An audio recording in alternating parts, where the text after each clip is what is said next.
Yo, yo, what up, mother lickers? It's your boy, Mo Dizzle, up in this shizzle. Welcome back to Pokemon Black and White 2, and today we're taking on the rival battle, the final rival battle with our rival Mose, or officially in the game called Hugh. And he is actually going to be here in Driftveil City, which has probably one of my favorite hip-hop beats, rocking them block rocking beats up in this house. Yeah, I'm trying to rap here. Anyway, the rivals in this house, I don't know why he chose to actually chill out with Team Plasma. You know what? This is probably going to be pretty short, so let's just waste some time for a little bit. Talk to some people, you know, stare at a bench. It's pretty good. Yeah, let's not do that. Anyway, as I said, he actually, for some reason, decided to reside here in the house of Team Plasma, where we got Scraggy running around, a hiker dude. What do you have to say? You can't change the past, but you can change the future. That's why I changed my outfit. That's great. Rocking that thrift shop coat. We're taking care of the Pokemon whose trainers we can't find. I don't know if it's arrogant, but it's a small way to make up for what we've done. What do you have to say? Oh, look, the princesses are back there. I'm gonna talk to them soon. I'm waiting for my Lord N to return. He can talk to Pokemon. If he comes back, we find out what the Pokemon here want. That's great. They literally all just wait for N because he can talk to Pokemon. That's like Ace Ventura, dude. Like, get him instead. This Pokemon has become attached to me. That's why I'm treating it like a friend and not like a tool. Not Ace Ventura, like, N is friggin' Dr. Doolittle. The Dr. Doolittle of Pokemon. That's literally N right here. I don't know. I wonder if N understands now. Trainers battle with Pokemon not to hurt them, but so trainers and Pokemon can understand one another better. No, it's not. Have you seen Pokeawesome, dude? All you do is get the Pokemon to battle each other, kill each other, and yeah. I don't understand N's feelings, pure and innocent feelings, but I will be very happy if he figured out what he wants to do with his own travels with the legendary Pokemon. Okay, that's great. So we pretty much talked to everyone in this house except for this guy. My Lord N is a wonderful person who has the power to understand the hearts of Pokemon. But still, he has much to learn about understanding the hearts of people. I hope he will develop this skill while he travels with the legendary Pokemon to atone for the trouble he caused in Unova as the king of Team Plasma. Well, that's great. As I said, I don't know why Mose actually decided to take up residence here in the Team Plasma house. I mean, it seems like a weird place to hang out with a bunch of old-ass people and two princesses. You know, it's probably because of the princesses. Is that why, Mose? I think it is. What? I heard the Team Plasma left many Pokemon behind when they fled, and I'm helping find their real trainers. That aside, since you're here, you should have a Pokemon battle with me before you go. Here I come! Oh boy.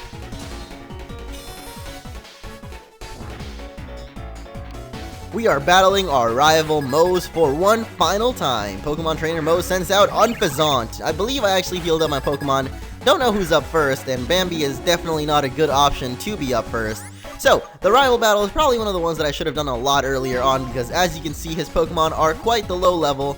I do believe they actually go up in level the more you battle him every other weekend. Like, basically, you can battle him on a certain day. Oh god. Friggin' Unfazant throwing that swag out there. But yeah, I believe you can battle him every certain amount of days or on a certain day a week.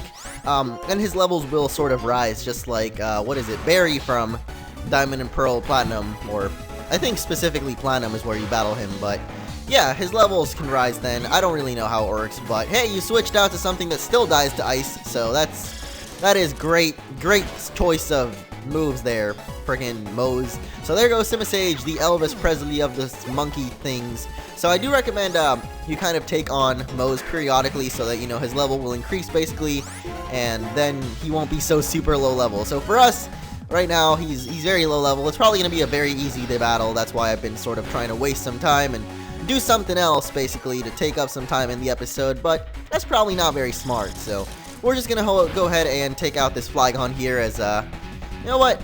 Let's make up a little rap about our adventures here in Unova. I'm going to actually, I'm not good at rapping, especially not improv, so for the finale of this video, or for this series, I'm gonna try to come up with some sort of rap for the Unova region and our travels in here. I think that'd be an interesting. Would you guys be interested in seeing that?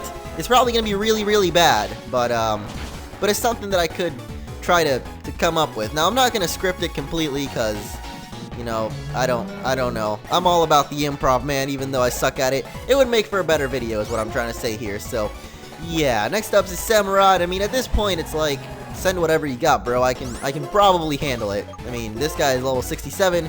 We're at 79, so 13 level difference right there. Well, I suck at math. It's 12 level difference, actually. And still, we can't even take it out in one hit. So, there goes the Mega Horn of the Unicorn Narwhale thing, Samurai. Whatever you are, Samurai. I don't even know. A weird mythical creature of wonder. And he is going to go for a full restore. We should probably go for our own Mega Horn.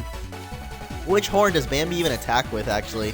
I don't know, maybe with the bushes on its head, the wonderful red bushes growing from its horns or antlers or whatever those are. Basically, it's not really a horn, so don't know what kind of horn leech or mega horn it uses. Look, he has 2 horn moves, I just realized that. And then double edged, you know, he's just a big old deer Bambi thing, and he just kind of, yeah. Anyway, next up is Electros, which is Electros, or whatever you say that, like, however way you pronounce that. It's the thing with Levitate, the electric type with Levitate, so Earthquake won't affect it. Let's actually go into Pumbaa, just like we did for that one Pokemon. We're basically going to rely on Flare Blitz to do a one-hit kill, because it is so damn powerful, even though it does recoil. Pumbaa can handle it. He's a tank, he's got the Warmog's armor on, it's gonna be fine. All that health, man. There we go. We do take it out in one hit. Finally, we have Unfazon coming back for a rematch. I would go for Midna because I haven't seen Midna in a battle in a while, but you know what? I just want an easy win right here. We're not going to go for Midna. Midna, I'm sorry. I'm sorry, Midna. I try to put you out in something. Yeah, Midna's become more of a tank, I've noticed. Like, I realize that Midna doesn't really dish out as much damage, but she can definitely, like, whittle away enemies little by little by using, like, Toxic and then Foul Play. I don't know, basically tank it out for a while, so let's hopefully get off a Thunderbolt at some point here, and we do snap out of Confusion in one turn. I don't know, honestly I don't think Unfazon could have done much to Tesla here, so there we go. We use the Thunderbolt, and we take out the Unfazon with an unneeded critical hit, because that probably would have been a one-hit kill anyway. Just as I'd expected, you are really drawing with your power Pokemon, powerful something.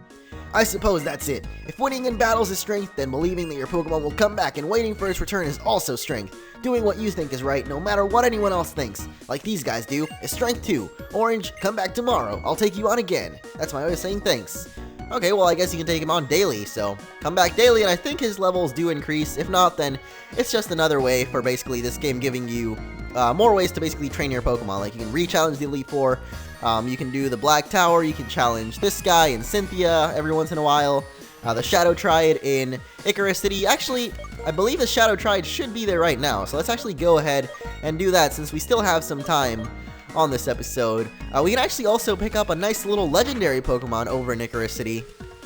It's a little bit of a surprise. I've been planning this for a while, guys. I wanted to make it its own video, but let's actually first of all check if the Shadow Triad is here or not, because I think sometimes they appear here. And yes, they do. Okay, so I guess we'll challenge them. Battle us. I'll win. That is the only way to regain his lost heart. Yeah, so I guess I will have that special legendary off on its own episode. It'll be a special one. You guys, some of you might know what it is, some of you might not. So let's instead take on the Shadow Triad. Yeah, I don't know how often you can challenge these guys, but we did do it back when we first came to Icarus City. And then I was like, yo, let's take on the Shadow Triad, because they're awesome and stuff. And I need to heal up freaking Bambi, because Bambi's about to die here. Oh man, my nose is so nasally. So nasally, it's pretty terrible, but hopefully we take out the Shadow Triad here. I'm going to speed through this battle because I can, basically. That's my reasoning for it, is that I can. So there we go. The jump kick actually lands this time, and we take out B-Sharp or Bi-Sharp or Sharpie Knight, man. Oh, yes, 2 of them. Holy crap. Okay, well, let's go for Puma this time because our speed is lowered by 2, so we're probably not going to be faster than it. The Hammer Arm should be way more than enough to take care of this guy, and then we check out his last Pokemon, so I don't know. Bi-Sharp or B-Sharp has always looked like a weird Common Rider to me. Like, it could be a Power Ranger, but Common Riders are the OG dudes, you know what I'm saying? Yeah. Absol is his last Pokemon. I kind of expected that, actually, but wasn't sure on it. I didn't want to call it before I was wrong or something like that. I don't know. Absol using the Psycho Cut, and it does nothing, and my nose is still very much clogged up, and I can barely talk. I probably sound a little bit like it right now. I feel it. I'm feeling it, man. I'm feeling it. I think we can actually take on these 3 guys all in a row. Oh yeah, we do. Want to keep battling? Yeah, battle for Getsis. That is the only proof that I'm living now. Getsis is disappeared once again, dude. That is... You know what? That's actually a theory that I've been wondering. Like, okay, Getsis came back in this game, right? And then now at the end of this game, or what happened actually to Getsis? Oh god, it's a triple battle. Okay, well, this is like the first time we're gonna have a triple battle on screen because I'm too lazy to do any sort of editing right now. Well, not really. Basically, I'm trying to stall for time. We already took out the rivals, so if you guys just wanted to see that, then I assume you've already left the video. If not, then stick around and hopefully watch me own these guys with my super team.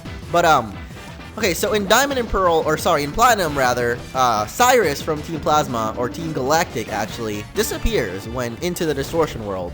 Now, in this game Getsis, what actually, I can't remember exactly what happens to him, but I've always wondered, like, I want a Pokemon game where basically all these figures, like Giovanni, you know, we don't know what exactly happened to him. We fought him in Johto Falls, or Tojo Falls rather, over in Heart Gold and Soul Silver, but, you know, he didn't really die, he didn't disappear, and nothing really happened to him, you know, he didn't get caught by the police, Looker, or whatever his name is, no one really caught him.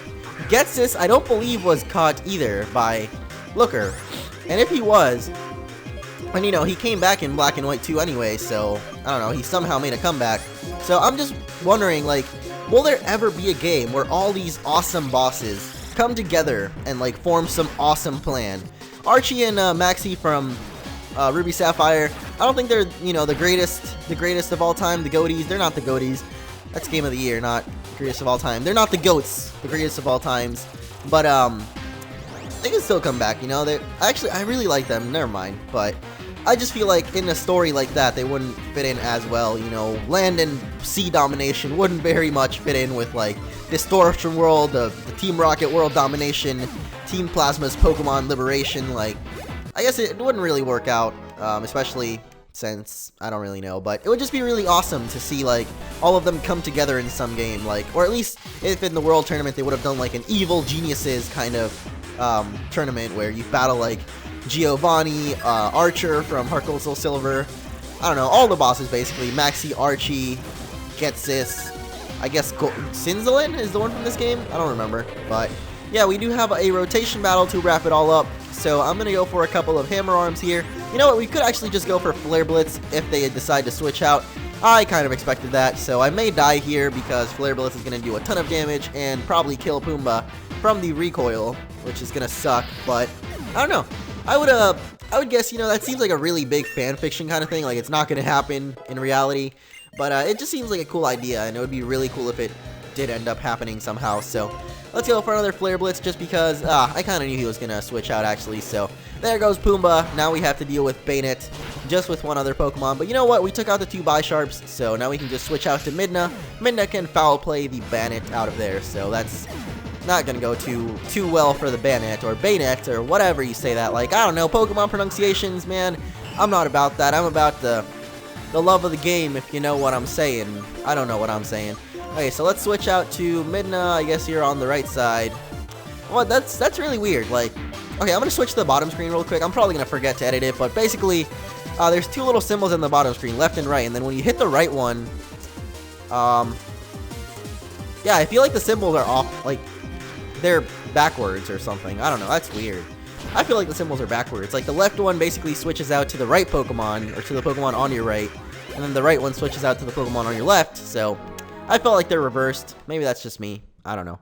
I'm overthinking this. But there we go, we took out the Shadow Triad, and I think you can re-battle them at some points in life. I don't really know, but there we go. That is going to be it for this episode. I managed to actually stall for a decent amount of time, so thank you all for watching. Next episode, we resume the legendary hunt with one of the trios. There's a couple of trios to battle and catch, and we're going to do one of those. So, see you guys then.